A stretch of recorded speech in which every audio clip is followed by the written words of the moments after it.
Kathryn is the perfect person to talk about Shannon Callows. Kathryn grew up on a farm on the Callows and still lives within a sort of stone's throw of the Callows on the Galway side of the river. And Kathryn is a breeding wader agri-environment expert and currently the project manager of the Curlew EIP project coordinated by BirdWatch Ireland. And she's my pre-COVID office buddy, and she's a very chatty person, so we'll have to be very strict on time here. We could be still here at 10 o'clock tonight, so I'll be cutting you off, Kathryn. Okay, if I no problem. Rick, yeah. Can I just ask Des to stop sharing his screen? Oh, yes. Yep, sorry. That's great. Sorry, it's blocking me. Thank you. That's it. Yeah, cool. We can see that. Thanks, Kathryn. Thanks, Des. Okay, that's great. Thanks for the introduction, Ricky. I'll try and keep it brief and short. So listen, tonight I'm just going to give you kind of a very generalist overview of the Shannon Callows.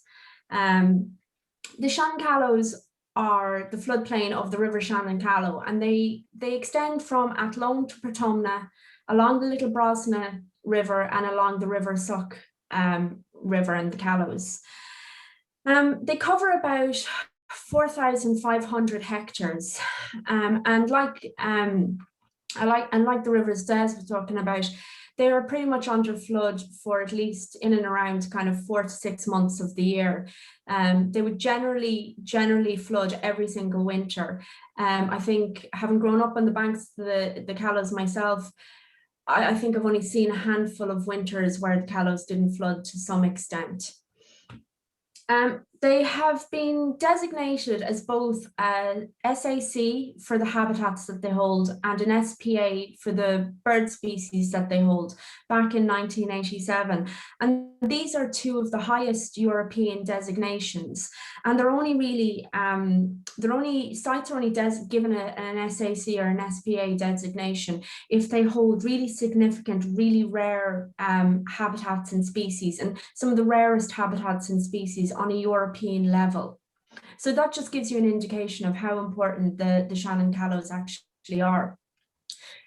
They are in an the Shannon is obviously, as you know, a really big, wide river, but between Athlone and Portumna, it has probably less than a meter's fall, which makes it a very, very, very prone to flooding and a very slow moving river. And you know, not able to kind of get away the water very quickly, which is why the area is so unique. It's one of the last unmodified floodplains in Europe. So even from a context of being an unmodified floodplain, it's also quite unique on a European level. And it's probably one of the largest sites of unimproved grassland at a European context. And this is one of the reasons, again, that the site is the Callows are so special. So when most people think of the Callows, they think about the hay meadows. And we have some wonderful, wonderful hay meadows and annex habitats. Again, some of the most rare in Europe.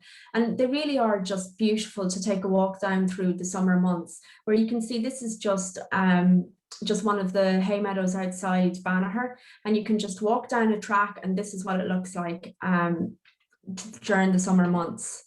And I think myself, Ricky and Alec probably would have spent a lot of time out there on these sites. They bring back memories, Alec. Alec will probably give this talk. So most people think about the Callows as being hay meadows, but in actual fact, the hay meadows. Just stop. Yeah, there's just a few comments there. Some people can't see the slides. I think it's stuck on your first slide.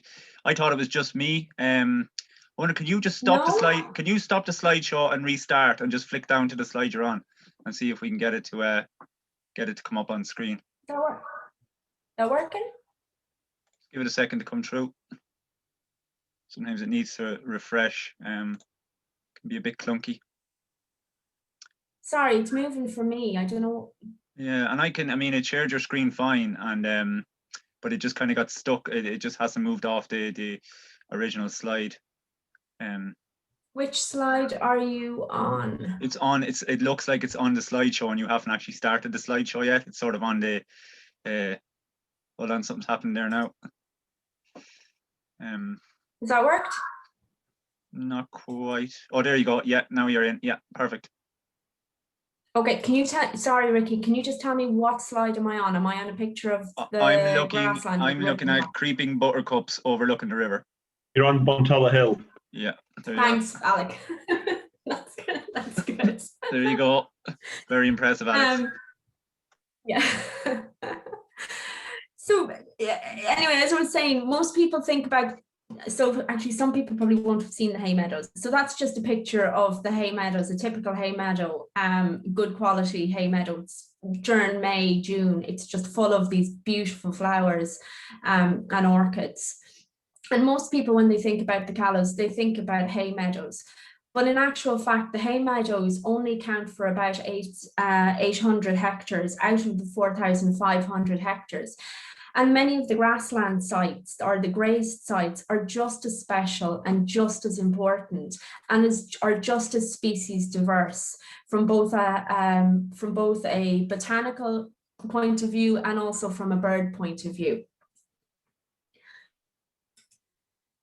The flood patterns on the Callows, as we said, it's underwater for at least 4 to 6, minimum kind of couple of months, 4 to 6 months during the year. And the flood patterns on the Callows have meant that the sites, they're not as intensively farmed and they haven't suffered from the agricultural intensification that the rest of the country has suffered from. So this is just an aerial view of a hay meadow site on one of the on the Callows.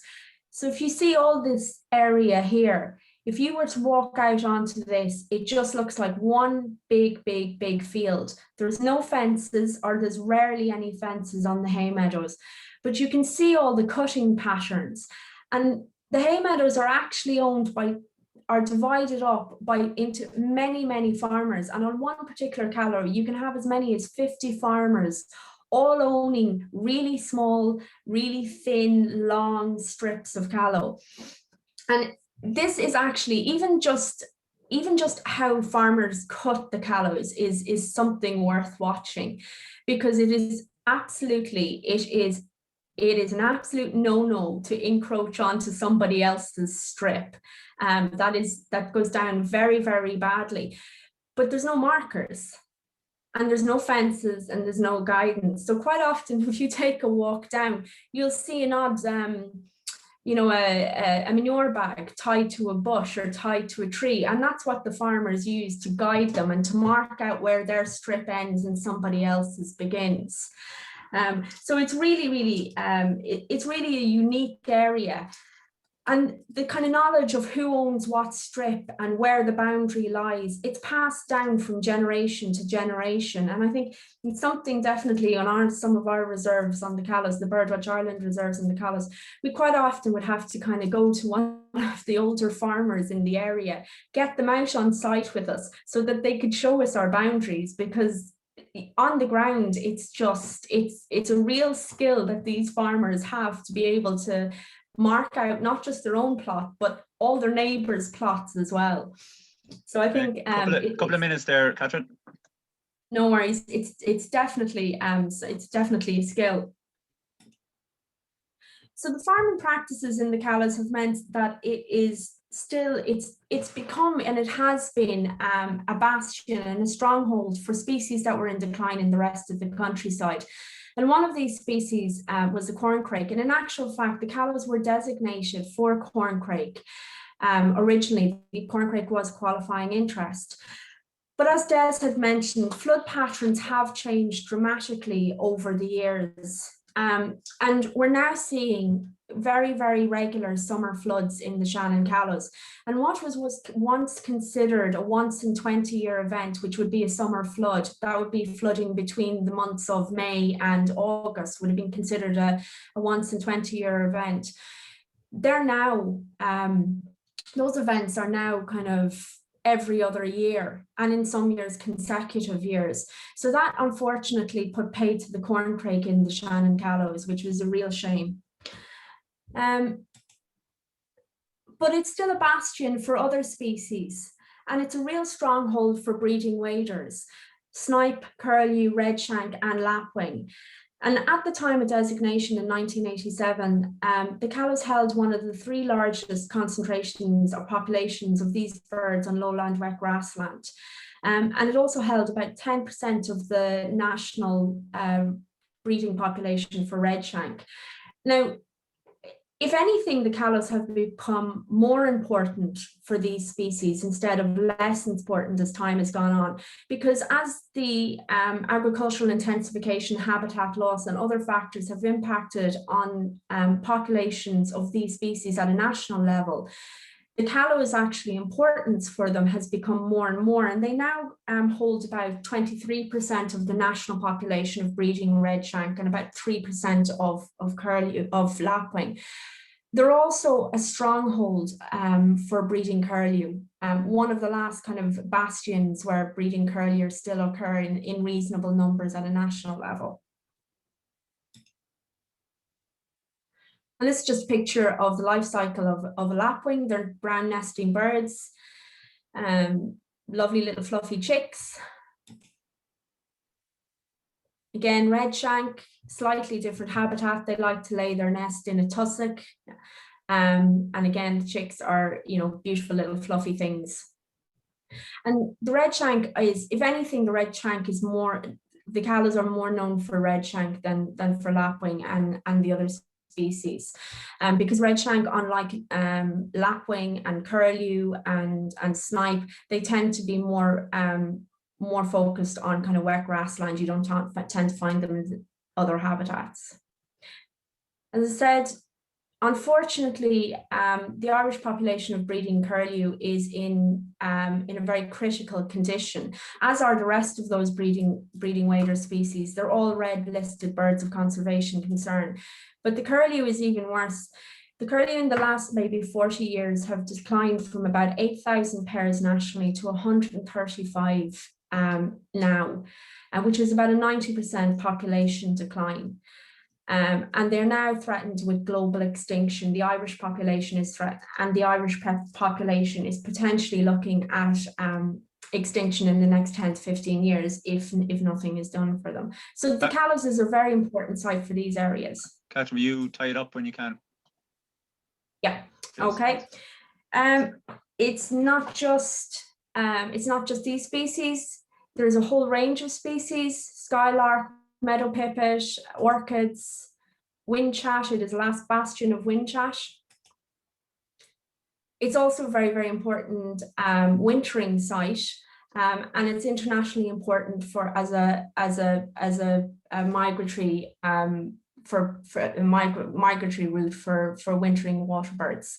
And it's unique in that there's a lot of areas along the Callows where you can get really up close and personal with a lot of these large wintering flocks. So it's a lovely place to go bird watching.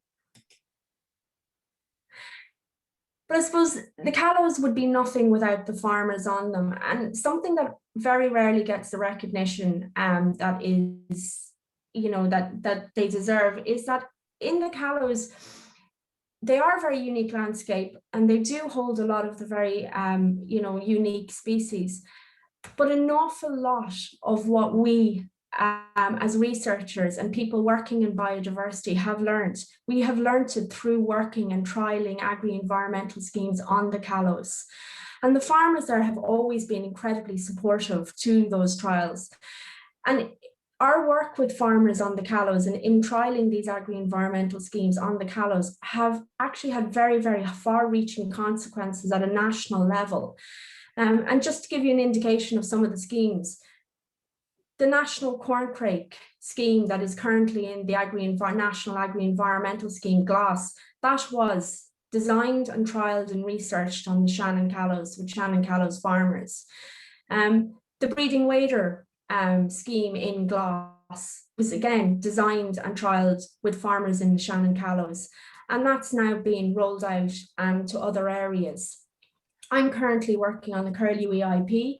A lot of the work that I would have, a lot of the work and a lot of the information as to how we design a scheme and what works and what doesn't, again, was trialled and tested on the Shannon Callows. So a lot of what we have done on a national scale and with other species and for other species and for other sites have all been informed by our work with farmers on the Shannon Callows.